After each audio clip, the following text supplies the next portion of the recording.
ऐसे में विनोद जी, फ्रीबीज का भी जिक्र लाजमी हो जाता है क्या कि भाई सिलेंडर के दाम पर दौड़ रहे हैं बच्चों की तरह, 500 का हम देंगे, 400 का, 450 का हम दे देंगे। उधर तेलंगाना में 400 पर आ गए केसीआर।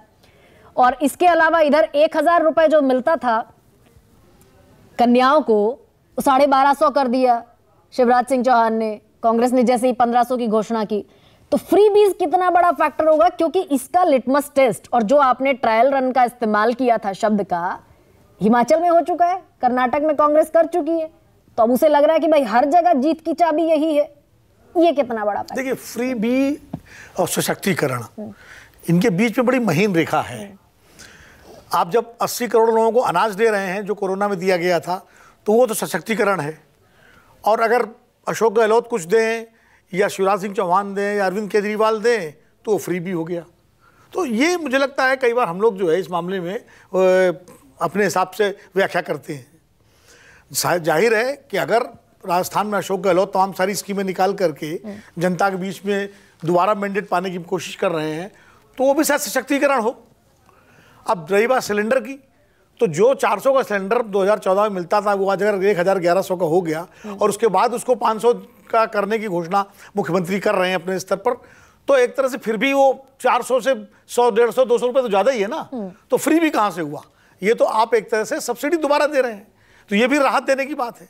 मुझे लगता है कि ये रास्ता जो अरविंद केजरीवाल ने दिखाया है, भारतीय राजनीति में पहले भी होता रहा है। अरविंद केजरीवाल के आने से पहले भी 2009 में कांग्रेस पार्टी की लोकसभा का चुनाव 2 कारणों से जीती थी, मनरेगा और लोन वेवर एक बहुत बड़ा उसका फैक्टर था। तीसरा, अर्बन एरियाज में न्यूक्लियर डील भी हम मान सकते हैं। उसके पहले तमाम सारे इंदिरा गांधी की तमाम योजनाएं थी, वो सब गरीब कल्याण की योजनाएं थी। तो ये हमेशा सरकारें इस तरह की योजनाएं करती रही हैं। अब हम कह सकते हैं कुछ ज़्यादा हो गया, चूँकि अब जागरूकता ज़्यादा आ गई है, मध्य वर्ग कोई चुभने लगा है कि हमारा टैक्स पेयर का पैसा क्यों लुटा रही सरकारें, तो इसलिए भी उसको हम फ्री बी का नाम दे रहे हैं। अब सवाल ये है कि सरकारें अगर राहत देती हैं लोगों को, जनता को, तो वो फ्री बी हो गया। लेकिन राहत दी जानी चाहिए, मैं इसके पक्ष में हूं। लेकिन सिर्फ चुनाव जीतने के लिए राहत दी जाए, क्योंकि चुनाव आयोग ने भी कह दिया कि सारी घोषणाएं अगर आपको ये फ्री बी है, जो भी जन कल्याणकारी योजनाएं लागू करनी है, तो जिस दिन आप सरकार में आते हैं उस दिन से लागू करिए, ताकि एक्सचेकर पर कितना बोझ पड़ना है ये सामने आ जाए, उन योजनाओं का लाभ लोगों को मिले और ये लगे कि वाकई आप ईमानदारी से जनता का सशक्तिकरण करना चाहते हैं और कल्याण करना चाहते हैं। इस वाले कंपटीशन में जमीन पर कौन आगे दिख रहा है? नहीं, अलग अलग। राजस्थान में अशोक गहलोत बहुत आगे हैं, सबसे आगे हैं। कल भी उन्होंने 5 गारंटियां उन्होंने घोषित की। नहीं, मध्य प्रदेश में शिवराज सिंह चौहान ने झड़ी लगा दी, कांग्रेस का घोषणा पत्र। तो अभी तो इस वक्त तो हालत यह है कि न कम है रघुवर न कम कन्हैया। तो दोनों जो है इसमें कंपटीशन में हैं कि कौन कितनी, और शायद केजरीवाल जी पीछे छूट गए जो इसके जनक थे। ओरिजिनल जो इसके जो है वो थे, वो क्योंकि वो ऐसा कोई राज्य है नहीं जहाँ कोई बड़े स्टेक के साथ प्लेयर के तौर पर हूँ। गुजरात उन्होंने करके देख लिया, उसका कोई नतीजा निकला नहीं, खाली दिल्ली और पंजाब में उनको जरूर उसका फायदा मिला। लेकिन ये निश्चित रूप से ये एक हथियार के रूप में सरकारें इस्तेमाल करने लगी हैं जो सत्ता में होती है। अब चंद्रशेखर राव ने भी तमाम सारी योजनाएं खजाने खोल दी, तो 400 पर आ गए, 400 पर आ गए। अब वो तो चूंकि आचार संहिता लग चुकी है, नहीं तो कोई कहता हम फ्री में दे देंगे सिलेंडर, ये भी हो सकता था। लेकिन अब आचार संहिता लग गई इसलिए वो नहीं कर सकते। लेकिन इसके बावजूद एक बात मैं बताऊं आपको कि चुनाव में ये लाभार्थी वर्ग एक बड़ी भूमिका निभाता है। उत्तर प्रदेश में हम देख चुके हैं 2022 में। लेकिन लाभार्थी वर्ग के साथ साथ और दूसरे भी तमाम सारे फैक्टर्स होते हैं जो चुनाव को प्रभावित करते हैं। उसमें बागी उम्मीदवारों का फैक्टर अभी समीर भाई ने बता ही दिया है। इसके अलावा जाति इस देश का यथार्थ है, सच है, और ये मानना पड़ेगा। और ये ऐसा नहीं कि जातिवाद पहले नहीं था राजनीति में, पहले पर्दे के पीछे होता था, टिकट तब भी जातीय आधार पर दिए जाते थे, मंडल के बाद ये खुल के होने लगा। लेकिन उसका मैं आपसे बात कर रहा था, मुझे लगता है कि ये शायद जो ज़्यादा, जैसे भी रामगोपाल जी ने कहा कि भाई पिछड़ा एक वर्ग है, और पिछड़ा एक वर्ग अगर है उसमें जाति नहीं है, वो वर्ग है, और जो सामाजिक आर्थिक रूप से पिछड़े हैं उनका कल्याण होना चाहिए, बिल्कुल सही बात है। लेकिन वो पिछड़ों की संख्या कितनी है, उनका पता कैसे लगे, इसके लिए तो आखिर कोई ना कोई जनगणना की जरूरत पड़ेगी ना आपको। आप रोहिणी कमीशन लागू करेंगे तो आपको आंकड़े चाहिए ना कि किसको कितना हिस्सेदारी देनी है, इसलिए जाति जनगणना इन चुनावों में भी और 24 के चुनाव में बड़ा मुद्दा बनने जा रहा है, ये मेरा मानना है। लेकिन बड़ा मुख्तलिफ सा है इसमें बाकी लोग कह रहे हैं कि जातिगत जनगणना कोई मुद्दा नहीं। विजय जी ने भी यही कहा। विजय जी, ऐसे में 2024 की तरफ अगर बढ़े और तस्वीर देखने की कोशिश करें इन 5 राज्यों के चुनावी नतीजों के बरक्स, कांग्रेस जीती तो इंडिया गठबंधन में मजबूती आएगी, इंडिया वर्सेस एनडीए नजर आएगा, उधर 38 दल इधर 28 दल, एक्सेप्टेंस बढ़ेगी कांग्रेस की। 195 सीटें ऐसी हैं जहां कांग्रेस को 1-to-1 फाइट करना है, जिसमें इंडिया गठबंधन के बाकी घटकों का कोई लेना देना नहीं। तो ये 3 राज्यों में कांग्रेस की जीत क्या लोकसभा चुनावों में भी कांग्रेस के स्ट्रेंथ को इंडिकेट करने वाली है क्या? देखिए, इन चुनावों में, तीनों चुनावों में कांग्रेस की जीत कम से कम उसे ये ताकत तो देगी कि वो इंडिया गठबंधन में सबसे ताकतवर पार्टी के तौर पर हो, उसको सुना जाए, वो लीड करने की स्थिति में आ जाएगी, पहली बात। दूसरी बात, कितना उसका फायदा होगा ये तो अभी बाद में पता पड़ेगा कि कितना फायदा वो लोकसभा में उठा सकती है। प्रधानमंत्री के खिलाफ जो एक वोट परसेंटेज का 10% वोट का फर्क होता है, उससे कांग्रेस कितना कर सकती है। और 195 सीटें हैं, वहां पर 17 सीटें ही तो कांग्रेस को मिली थी। बिल्कुल। अब वो कितना बढ़ा सकती है, और कांग्रेस के पास यही वाली सीटें हैं जिन पर वो बढ़ाकर अपनी ताकत बढ़ा सकती है, और तो कहीं है ही नहीं। बाकी जहां दूसरे राज्य है वहां तो रीजनल पार्टी बहुत पावरफुल है, और वहां उन्हीं के साथ मुकाबला होगा तो इंडिया गठबंधन के साथ मुकाबला होगा।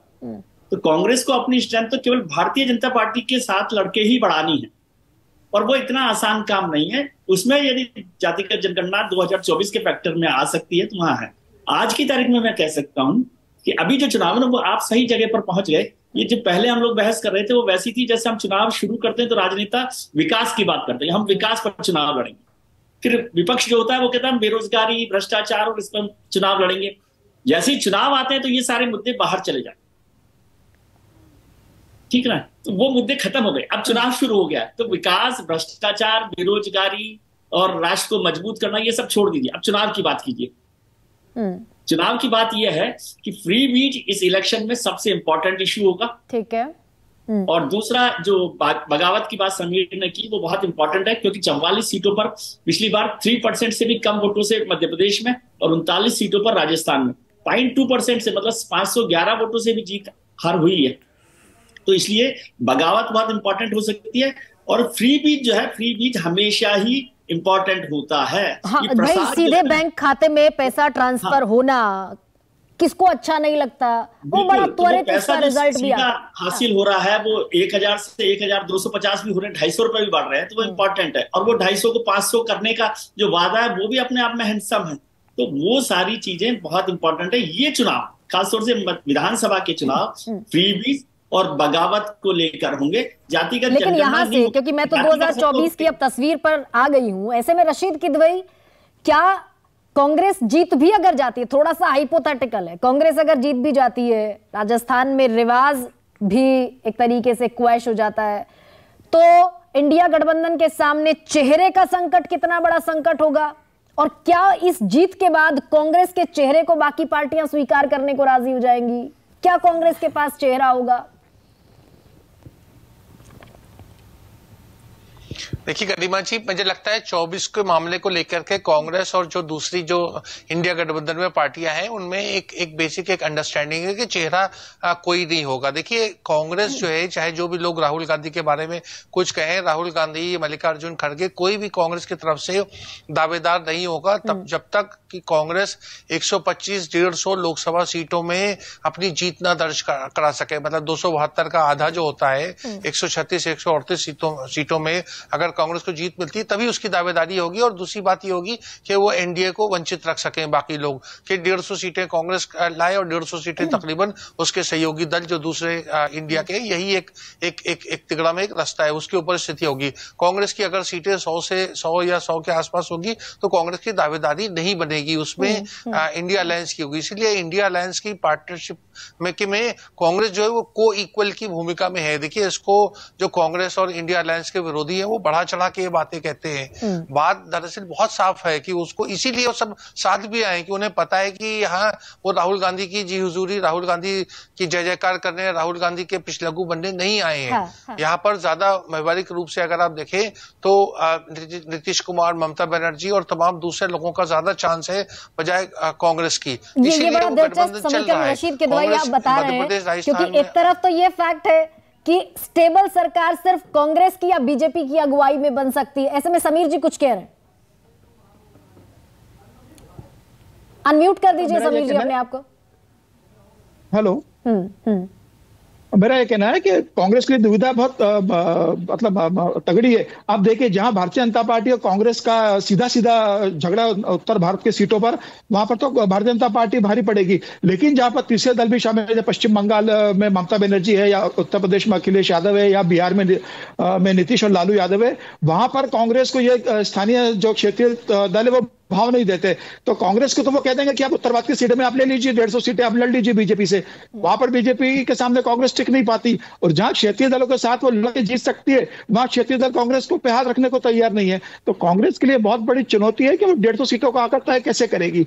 अकेले भारतीय जनता पार्टी से लड़के जीत नहीं सकती। अब मध्य प्रदेश, राजस्थान, छत्तीसगढ़ में समाजवादी पार्टी, ममता बनर्जी या नीतीश कुमार कुछ नहीं कर सकते। वो समर्थन दे भी देंगे तब भी लड़ना तो अकेले ही कांग्रेस को इनके साथ, जहां वो भारतीय जनता पार्टी के साथ फाइट नहीं कर सकती। और जहां पर वो भारतीय जनता पार्टी के साथ दूसरे सहयोगी दलों के साथ लड़ सकती है, वहां सहयोगी दल कहते हैं कि आपको सीट मिलेगी नहीं। ममता बनर्जी बंगाल में हाथ रखने देगी नहीं, अखिलेश यादव यूपी में हाथ रखने देंगे, बिहार में नीतीश और तेजस्वी सीट भाग रहे हैं, तमिलनाडु में स्टालिन कह रहे हैं कि मेरे पास सीटें ज्यादा रहेंगी।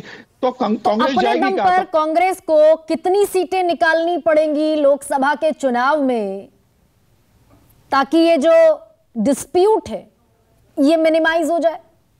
रामकृपाल जी, बस कंक्लूडिंग रिएक्शन के लिए मैं आप ही के पास आऊंगी। कांग्रेस, समीर जी, कांग्रेस को में खुद को मजबूत करना ही होगा अगर वो भारतीय जनता पार्टी को चुनौती देना चाहती है, या इंडिया गठबंधन में सबसे बड़ा दल और सबसे अधिकारपूर्ण बात करना चाहती है, तो उत्तर भारत के अंदर अपने आप को मजबूत करना होगा। ऐसे में रामकृपाल जी मजबूत नहीं कर पाएंगे तो उसके लिए बहुत मुश्किल होगा। ऐसे में रामकृपाल जी, वो की फैक्टर्स कौन से हैं जिनके इर्द गिर्द कांग्रेस अपने आप को मजबूत करने की कोशिश कर रही है? कास्ट सेंसस हो गया, पिछड़ों की बात हो गई, फ्रीबीज की बात हो गई, वो की फैक्टर्स कौन से हैं जो कांग्रेस को मजबूत बनाए? जो मैंने आपसे बात कही थी, मैं फिर उस बात को दोहरा रहा हूं कि अगर जैसे रशीद भाई ने जो बातें कही, हो सकता है सही हो, मैं केवल ये कह रहा हूं कि अगर किसी को ये खुशफहमी है कि इस देश में जनता फिर किसी देवगौड़ा, किसी आई.के. गुजराल, किसी मोरारजी को के प्रधानमंत्री बनाएगी, तो मैं बता दूं कि ये जिस दिन रिजल्ट आएगा निश्चित तौर पर वे लोग निराश होंगे। ऐसा इस देश की जनता नहीं करने जा रही है। अगर उसके सामने क्लियर कट कोई कांग्रेस मजबूती से नहीं आती है, तो ये तय जान लीजिए कि एक तरफा गेम होगा। मैं लोकसभा की बात कर रहा हूं, लोकसभा 2024 में। बिल्कुल इसमें दो राय नहीं है। ये इस देश की जनता 11 महीने और 12 महीने 6 महीने का कोई प्रयोग करने वाले को बहुत छोटा सा, बहुत छोटा सा, हाँ बिल्कुल नहीं। नहीं, एक बात और ये मैंडेट नहीं आएगा, फ्रैक्चर्ड मैंडेट नहीं। विनोद जी, बहुत छोटा सा एक चीज और कह दूं, बस एक छोटी सी लाइन। हाँ। विनोद एक बात कह रहे थे कि सशक्तिकरण और फ्री बीज में क्या फर्क है। हाँ। देखिए, दोनों में फर्क है। इंदिरा गांधी जी इस देश में कोई भी पार्टी हो, चाहे वो बीजेपी हो, राइट हो, लेफ्ट हो, वो सेंट्रिस्ट पार्टी हो, बिना सॉफ्ट सोशलिज्म के नहीं रह सकती। होता उसमें यह है कि एक आदमी अगर बुखार है तो आप उसको क्रोसिन देंगे या कहेंगे नहीं, मैं तो स्वस्थ आदमी को भी क्रोसिन दूंगा क्योंकि मैं समाजवाद ये ला रहा हूं। कांग्रेस का मजबूत होना, ठीक है रामकृपाल जी, कांग्रेस का मजबूत होना इंडिया की मजबूती के लिए और देश में विपक्ष के एक विकल्प के तौर पर, मजबूत विकल्प के तौर पर भी निहायत जरूरी है। और ये जो 5 राज्यों के चुनाव है, ये कमोबेश एक मनोवैज्ञानिक बढ़त उस पार्टी को देंगे जो यहां से जीतकर अगले कॉरिडोर की तरफ यानी 2024 की तरफ बढ़ेगी। सबसे बड़ा सवाल में फिलहाल इतना, इजाजत दीजिए, प्रणाम। सबसे बड़ा सवाल।